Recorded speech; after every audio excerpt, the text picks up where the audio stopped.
Podcast, the podcast that has conversations inspired by the golden era of recording. First off, I should probably apologise because the eagle-eyed or eagle-eared among you will have noticed that at the end of the third Bob Olsen episode, I'm pretty sure I lined up the next episode as being my Ron Ryan interview, and obviously that wasn't the case. I decided to go with Gerald Chevin instead. Because the Ron Ryan conversation needs a bit of editing and the Gerald Chevin interview was all in one. So I decided to go with that one instead. You will also notice some minute changes to the way that the podcast is. Nothing particularly major, but it's the sort of thing that I know listeners are sensitive to. So I thought I'd just sort of let you know about them. Mainly, I'm not saying welcome to a number, and that's because essentially I'm getting too busy at the studio and I've got so much on that I have hired an assistant to take care of the podcast editing for me, which means that I won't won't release things in the order that I recorded them anymore. And I'm not sure what will be going out in what order. So yeah, that it sort of explains that. Nothing else should really change, to be honest with you. I'm still going to be doing the intros and the outros exactly like this. I'm obviously conducting the interviews. I should also say before we dig into this conversation, and I hope that you're enjoying it, by the way. I loved speaking to Gerald. I have a third part of this, and I'm going to release it as a special guest episode, maybe in a couple of months' time, because there's a few repeated stories, and I thought, but there's a few sort of golden nuggets in there too, and I thought that would be interesting to for you to all hear. Anyway, the other thing that I'm going to say is that if you have any guest suggestions for me, Gerald Chevin was a guest suggestion by somebody. If you have any suggestions, please do get in touch with me at joe@allyouneedisdrums.com. That's my email address. And I genuinely do try and get everybody on who you suggest. There's not really anyone I haven't contacted. And whether I'm able to get them or not is a different question, a different story. But yeah, I will definitely take on board any suggestions that you have. Okay, and also don't forget that if you'd like to support the podcast, you can do that by either making a donation on my website, or you can buy a mug from the shop on my website too. A lovely enamel mug, which I am currently brewing a coffee for inside of. Oh, blooming heck! I've gone too far with this to edit any stupid sentences out. And my stream of consciousness is probably annoying you. So anyway, we'll get into this second part of the conversation with Gerald Chevin. I hope you all enjoy it. I will see you at the end.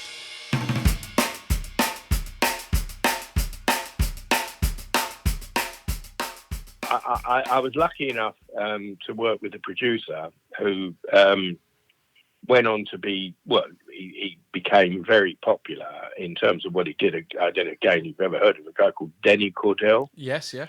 Yeah, well, Denny and I got on very, very well. Now, Denny was from Argentina. Not that makes any difference, but he had an ear for, knowing what was going to be successful or not. Because at the end of the day, you can be aesthetic and artistic and stuff like that. But, the money pays the bills, not how much you appreciate the music. Because, you've got to earn money to indulge yourself.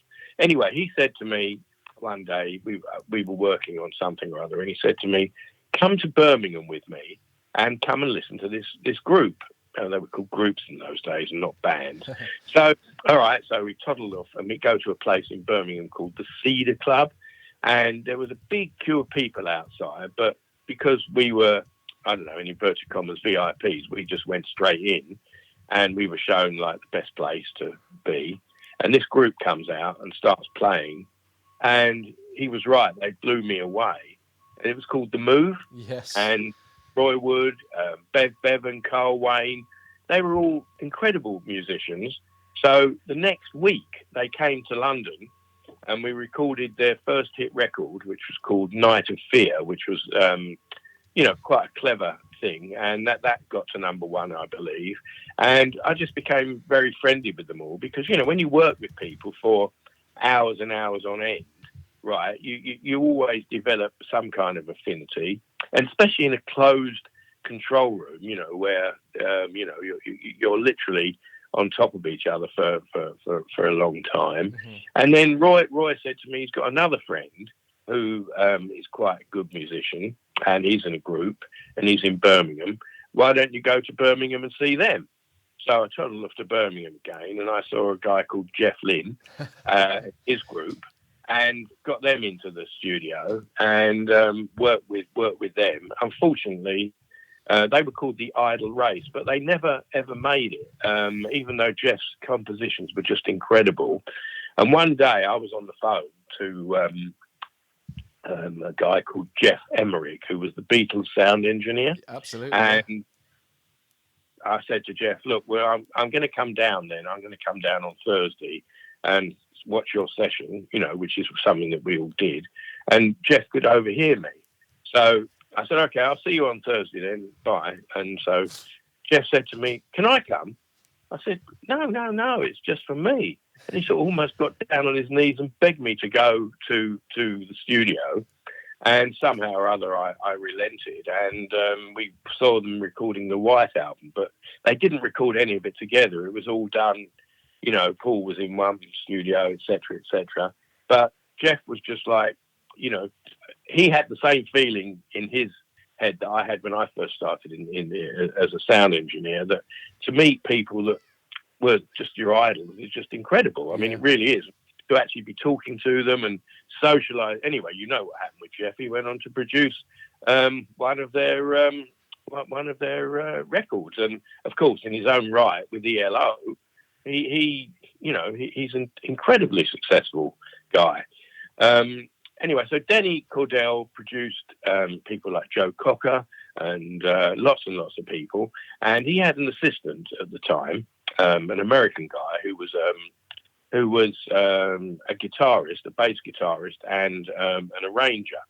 And his name, but it still is because he's still around, fortunately, Tony Visconti. I don't know if that name rings a bell. It absolutely does, yeah.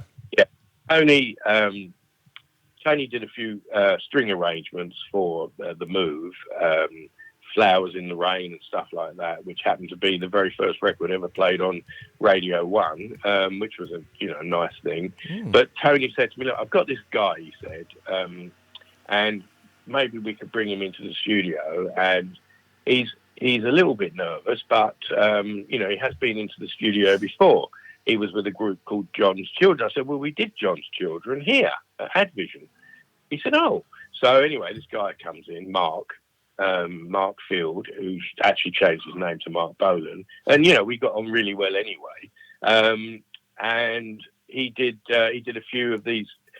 They cut the name down in the end, but Tyrannosaurus Rex things. Which the first one they did was called Deborah, which went on forever, and I thought I was going to go nuts listening to it. I mean, you have to listen to these things 100 times, but it worked out quite well. It wasn't a major hit, but some of the other stuff he did, he became incredibly popular. Yeah. And then Tony and I got on very well, and he said, well, I'm going to bring in David next, David Bowie. Yes, and wow.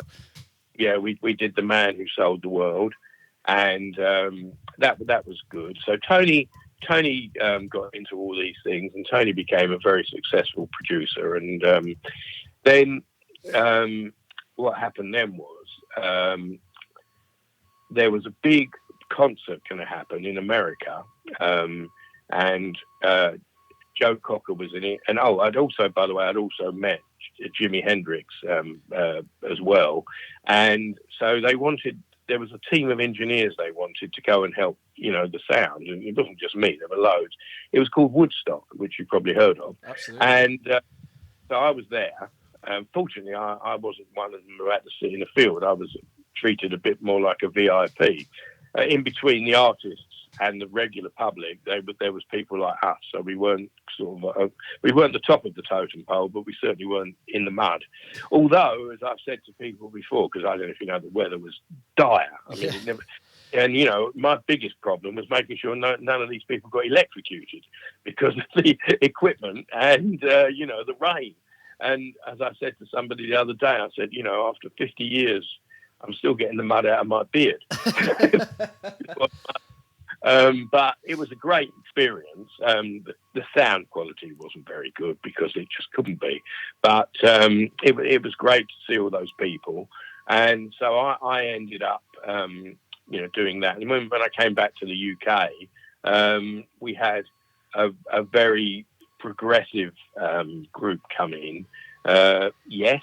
Yeah. You heard of Yes? Absolutely, yeah. And I did their first album.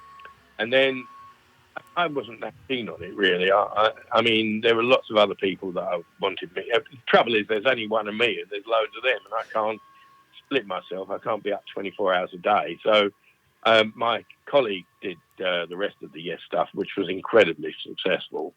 But when Yes went on tour of America, I went there to help with the PA and the sound. So yeah, I spent a lot of time in America and doing all that stuff. And of course, I'm still friendly even today with Rick Wakeman, Yeah, wow. OBE. I think the next step from OBE is a knighthood. Yes, I'm still friendly with him. I mean, sometimes you become. I mean, a lot of the people I was friendly with aren't here anymore. Of course, yeah. So, the friendships. And of course, the other thing is that a lot of these people, and I won't name any names, but they all became completely spaced out, is perhaps the right word to use. And being spaced out means that they probably couldn't even remember who the hell I was. But some of them, did have a decent lifestyle after their initial burst of fame. And my boss, my original boss, this guy Roger Cameron, who was the one who originally employed me to work at Advision, unfortunately, he passed away I guess it was about 3 years ago. And I wrote to his daughter and I said, look, Roger was this, he helped me with that. She said, that was a fantastic email. She said, could you come and deliver the eulogy at Dad's funeral? Wow.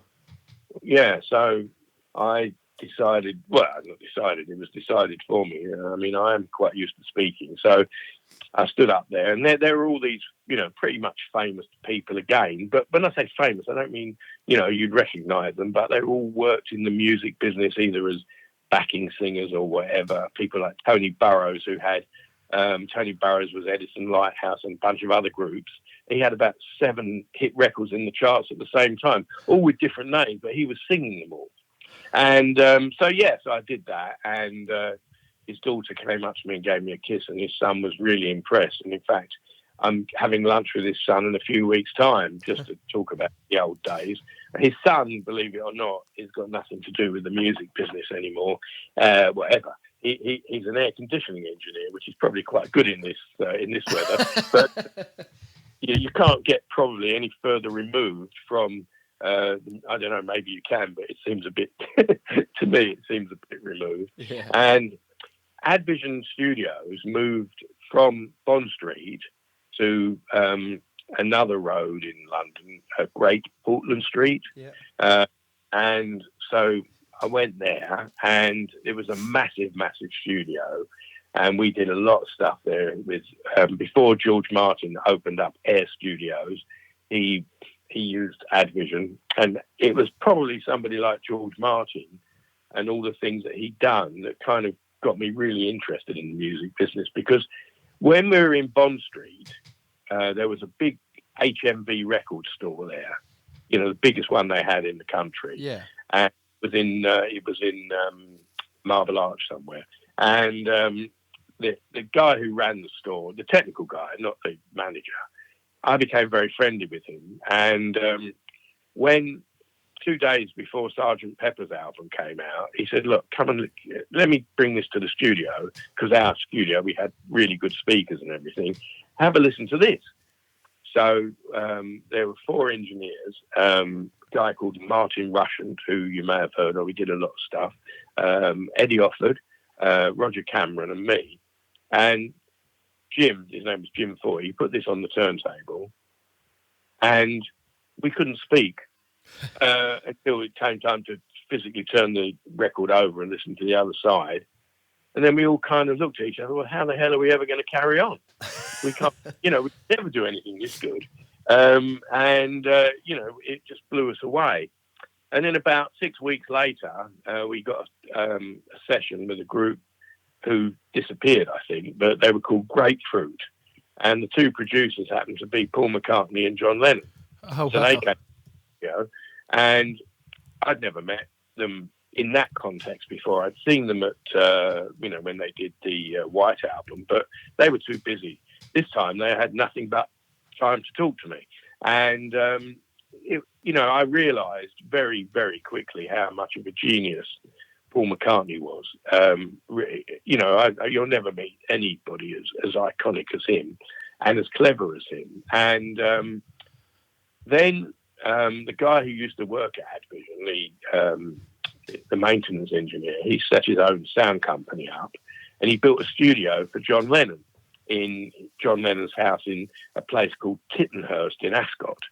And John Lennon needed 3 engineers to go out there and record him as and when he wanted them. And because he knew me, I was one of those engineers. And it was literally, get a phone call, can you come out tomorrow? Well, how long for, sort of thing? Oh, until we finished. No sleep. No. And what used to happen, and this is like the 1960s, late 1960s, I think. And I mean, it can't really affect anything now because it's such a long time ago. And I think the statute of limitations is gone. I used to get there and they used to hand me over an envelope with £250 in cash, which doesn't sound like much these days, but people used to earn that a year. Wow. Right. And I would do loads of sessions, and suffice it to say that I did a lot of hit records with him as well, and Phil Spector. But they were always completely and utterly, if they weren't drunk, they were stoned. And if they weren't stoned, they were drunk. And if they weren't either, they were both. It was just, and everything you do, I mean, I've tried it all, and I know that if you do a session when you're stoned, and it all sounds great that night, when you listen to it the next day, what the hell have I done? It's awful. You just can't, everything sounds good when you're stoned. And, I basically realised that this was not the way for me to work, so I stopped it. And, but we did a lot of stuff. And after about, I finished all the sessions, I bought my first house for cash, no mortgage. Wow. So that was because of doing that. And this was on top of the money I used to get when I worked for the studio as well. And I just began to realise, I was lucky enough, actually, that the studio, I'd got offered a job in America to go and work some studio in America by a guy called Shel Talmy. Oh, yes. I've spoken with him for the podcast, yeah. Oh, right. Okay. So Shel, again, very talented man, pretty much as blind as a bat, I think. Couldn't really see anything, but just knew what to do. He is a bit like Roger Daltrey with his ears now, and I don't know if Shel still does any work. But anyway, I went to my boss and I said, look, I've been offered a job in America and I'm going to take it. What? And they said, no, I'll tell you what we'll do. We'll send you to America for free for 6 months. You can go anywhere you like. We'll pay all your expenses and we'll pay your salary. Wow. So I thought, what? So how could I turn that down? So I went all over the States. I went to all the recording studios in well, not all of them, but a lot of studios in New York, where I met a guy who used to work at Advision called Eddie Kramer, who produced all the Hendrix stuff. You've heard of Eddie Kramer? Absolutely, right? Yeah. He and I got on very, very well, and he was South African, and well, still is really, and he never lost his South African twang. So he's got a South African twang mixed with an American accent, and he took me to I can't remember the record plant where they did Electric Ladyland, and I saw Hendrix, and that was just mind-boggling. When I say saw him, I heard him. That was amazing. Yeah. And that was incredible. And then I went all over the States, Nashville, and also to California. And whilst I was there, one of the records I did with a guy called Kit Lambert, who was a well-known record producer, was a group called, wasn't a great record, but it was called The Crazy World of Arthur Brown. They had one hit record, which I'd worked on. It's called Fire. And it just happened to be #1 in America as well. So when anyone ever said to me, what is it you've ever done? Because they'd never heard of me. I said, well, like, the #1 record at the minute is one that I was the engineer on it. Oh, so that kind of got me into a lot of places. And I saw the Wrecking Crew. You've heard of the Wrecking Crew. Absolutely, yeah. That would knock your socks off. And talk about drummers there. I mean, I've forgotten the guy's name, but wow. They could just play anything. Did. And that was amazing. So I did all that. And then I came back to the UK after 6 months. And they said, my boss said to me, right, we've been paying your salary. And here's all your luncheon vouchers. Because in those days, you used to get luncheon vouchers as well. And it was enough for me to go out for 50 meals. So I just took everybody out 3 times because I couldn't eat all those meals. So that was good. And then I began to realise, am I going on too long or should I stop? I'm hanging on every word. This is fantastic. Oh, right. Okay, so then I began to realise that I was about to get married and my working hours were weird. I mean, I'd start work at 6 or 7 o'clock in the evening and get home about 8 o'clock in the morning. Well, it's not much of and this is every day of the week. This isn't, weekends were just another day. And so I began to realise that I couldn't keep doing this.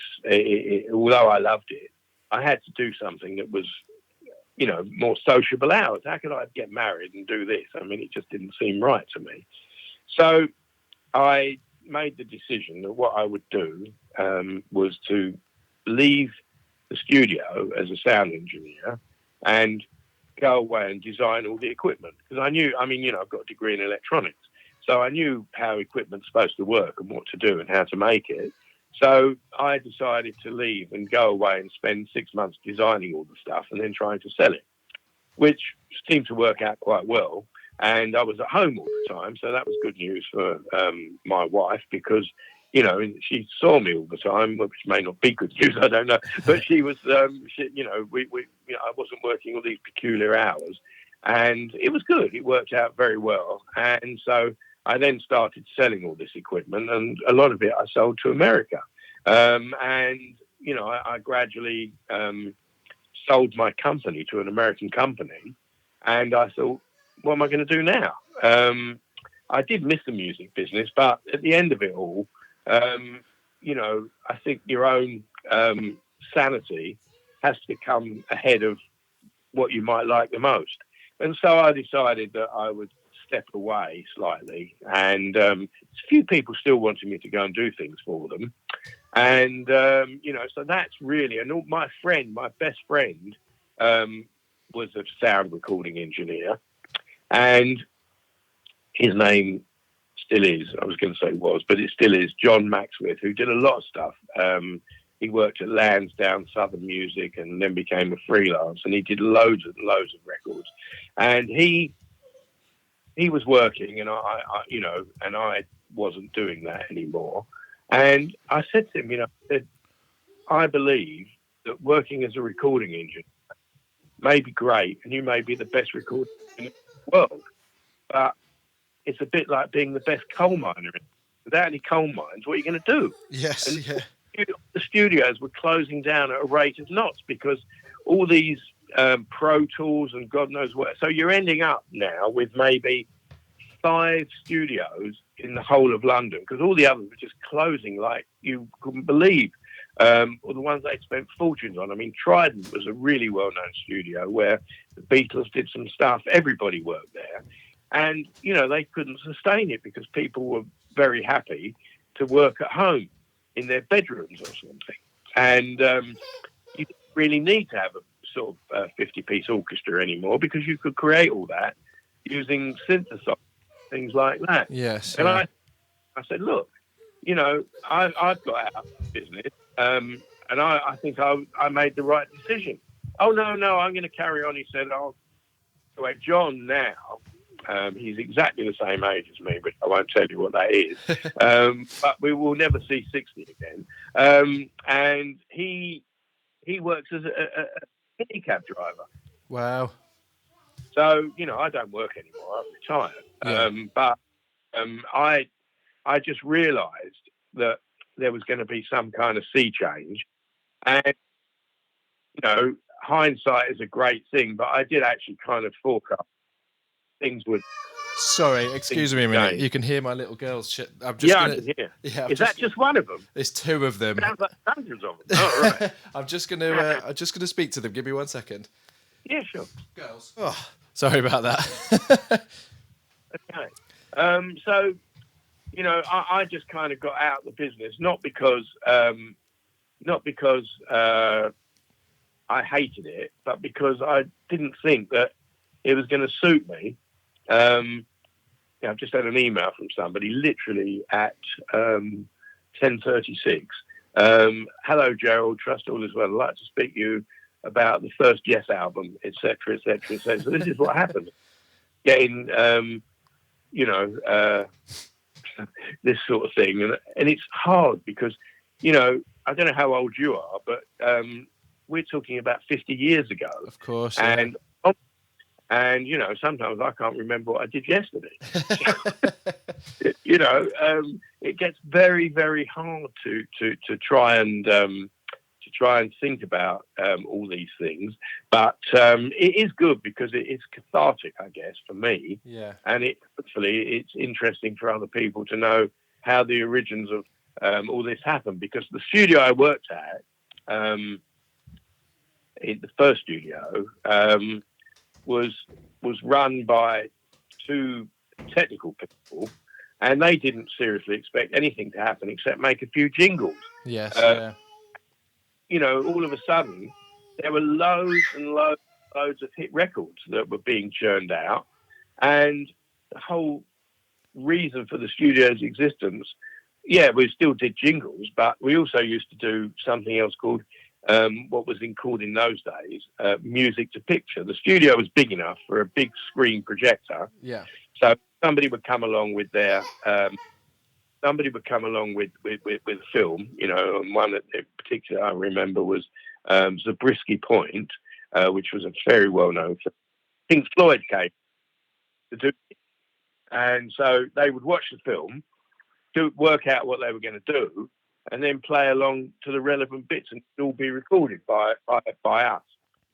I should warn you here that the conversation jumps around a tiny little bit, mainly because we sort of finished the interview and then we carried on chatting a little bit. So I've tried to keep in as much as possible, but sometimes the subject jumps very quickly. So bear that in mind.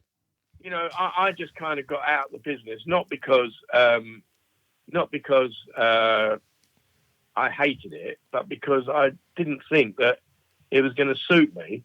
I've just had an email from somebody literally at 10:36. Hello, Gerald. Trust all is well. I'd like to speak to you about the first Yes album, etc., etc. So this is what happened. Getting, this sort of thing, and it's hard because, I don't know how old you are, but we're talking about 50 years ago. Of course. Yeah. And sometimes I can't remember what I did yesterday.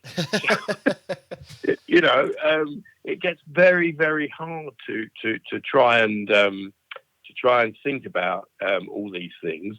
But it is good because it's cathartic, I guess, for me. Yeah. And hopefully it's interesting for other people to know how the origins of all this happened. Because the studio I worked at,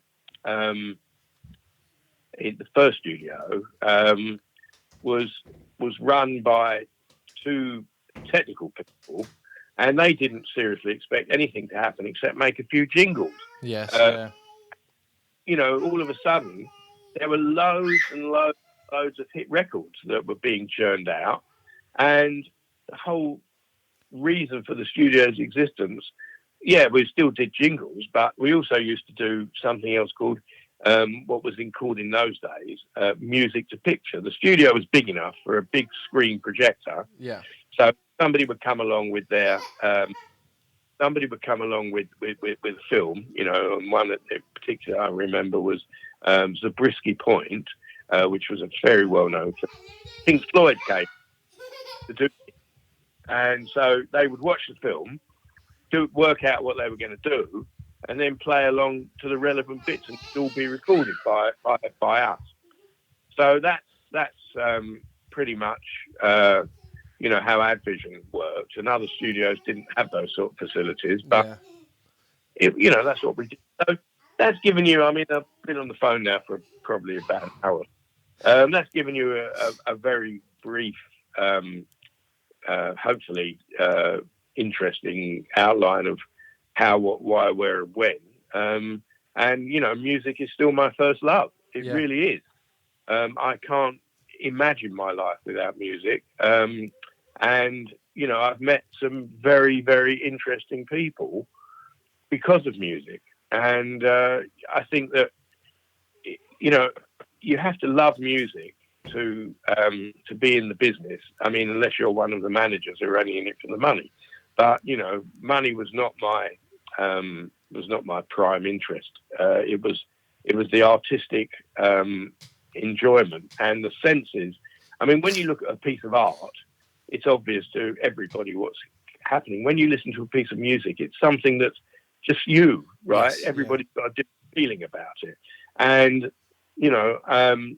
so I can't really stress enough how much I like or love music, and music still is my life, but music of my era, not what people may like, because I'm not into sort of like anything over past about 1970, but that's me being. My kids think I'm some kind of stick in the mud, but whatever. I like. I like what I like, and I'm too old now to ever change, but there we are. I was very interested in your Pultec thing, because one of the ways that we got most of the sounds, especially out of our Steinway grand piano, was using the Pultec equalizer. Oh, fantastic! Yeah. Oh, that was effectively the studio sound, the Pultec, and the miking techniques. Pultec equalizer was just amazing, absolutely amazing. And we used to use another American company called Fairchild. Oh yes, yeah. Exist anymore in terms of I don't think they exist in terms of making that kind of thing anymore, if they exist at all. But then the rest of the equipment, in all honesty, we built. We had to build it because you couldn't buy it. And I built at least 2 mixing consoles, one for Advision. But I told you I've got a degree in electronics. Yes. I've actually now got a doctorate. But and I built one for Richard Branson at the Manor Studios. And because I built it, I didn't know it worked. I recorded Tubular Bells on it. Wow. So yeah, but that's another story at some point. But anyway, I think you've got probably more than enough rabbiting on from me. So I'll go and have a rest now, rest my brain, and hopefully you can use some of that stuff. Oh, absolutely! It's been fantastic. I honestly, I've loved listening to you telling me all those stories. It's just brilliant. Thank you. It's a pleasure. Listen,